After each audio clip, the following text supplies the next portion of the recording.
The Oral Torah is right there in the Torah. It's all over the place. There's proof of the Oral Torah throughout the Torah itself. These are the claims that will be made by Orthodox Jews. Is this in fact the truth? Let's take a closer look. The response that I would give is, while the word Torah does appear in its plural form throughout the Hebrew Scriptures, the term Torah, in the sense of the collective whole body of laws given by Elohim, is only used in the singular. Compare the following verses to see the difference between the use of the word in the sense of the specific commandment versus its use in the sense of the collection of divine law. Verse type number 1. The word Torah is used in the singular to refer to the whole body of the Torah, the collective instruction of God, Elohim. For example, in Deuteronomy chapter 31, verse 9, "And Moshe wrote this Torah, law, and delivered it unto the priests, son of Levi." Here the word Torah, which is translated as law, which should be instruction, also has the root word or, which is light, refers to the complete works of God's Torah, commanded to Moses to write down. The term Torah is never, listen carefully, never ever used in the plural when found in the type 1 that I just showed you, ever, when it's talking about the body of the Torah. It's never used that way.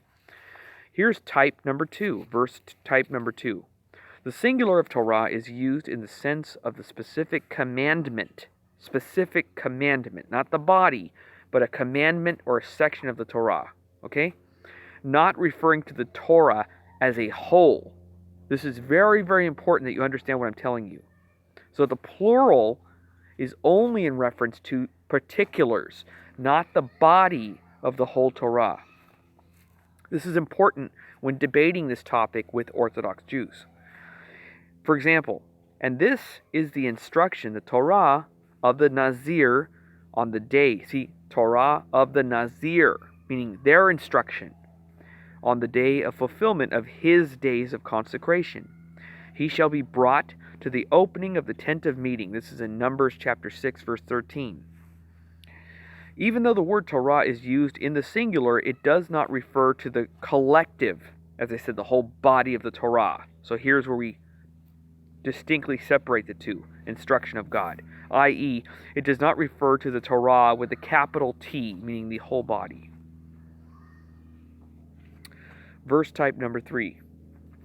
The plural of Torah is used in the meaning other than when relating to the Torah as a whole. Here's the ultimate example of when they say, well, it says Torot, which is the plural, but it's not referring to a separate entity of a Torah. And we will see that together. For example, in Leviticus chapter 26, verse 46, it says, "These are the statutes and ordinances and teachings, v'ha-torot," the plural, torot, "that Yehovah gave between himself and the children of Israel on Mount Sinai by the hand of Moses."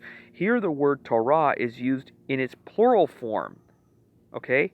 However, this Torah is qualitatively different from the Torah in type 1 that I mentioned, i.e., it does not refer to the Torah with a capital T, like the whole body. That this verse uses the word Torah to mean general instructions or teachings contained within the Torah, the body of the Torah. And that's the only logical, contextual interpretation when you look at it, since it is used alongside the words ordinances and statutes, which also refer to specific items contained in the Torah.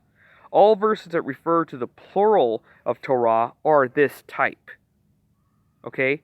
So when the word Torot in the plural is used, it's always particulars in the Torah, the body of the Torah, not a whole Torah. So no, there is no reference to a complete oral Torah. That is not true. It is not correct. And it is nowhere in the Torah. So don't be fooled by this argument. It's not true.